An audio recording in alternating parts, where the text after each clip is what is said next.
बीते हुए कल की बात आज स्मरण आई। एक अद्भुत प्रसंग जो अमूल्य सीख दे जाता है। अब ये प्रसंग है यक्ष और युधिष्ठिर के मध्य।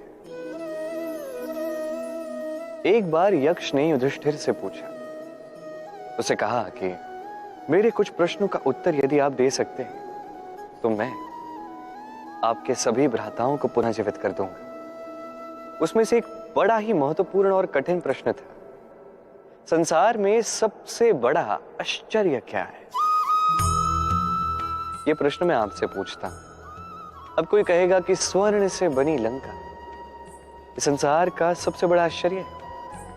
कोई कहेगा कि हिम से बने वो पर्वत जो आकाश को छूते हैं। कोई कहेगा वो समुद्र जिसकी गहराई नापना असंभव है।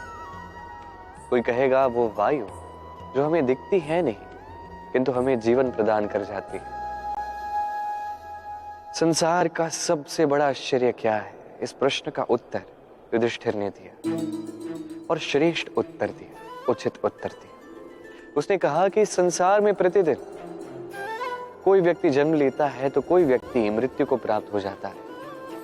अब ये बात सभी जानते हैं, सभी को ज्ञात है कि मैंने जन्म लिया है और किसी दिन मैं भी मृत्यु को प्राप्त कर ही लूंगा।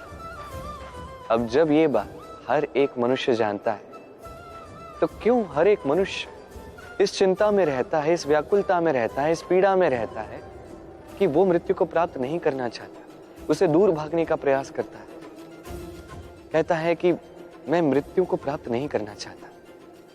क्यों? जबकि किसी न किसी दिन तो ये होना ही है।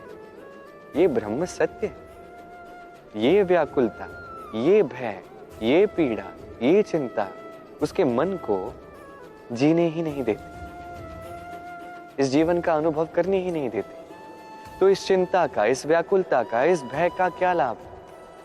कोई लाभ नहीं है। इसलिए जब तक आप जीवन जी रहे हैं उसका प्रति क्षण श्रेष्ठ हो, आनंदमयी हो, प्रेम से परिपूर्ण हो, इसका प्रयास कीजिए। प्रयास कीजिए कि हर कार्य जो आप करें उससे दूसरों का लाभ हो सके। यही प्रयास आपके जीवन को प्रसन्नता और प्रेम से भर देगा। ये मन संतोष के साथ कहेगा, राधे राधे।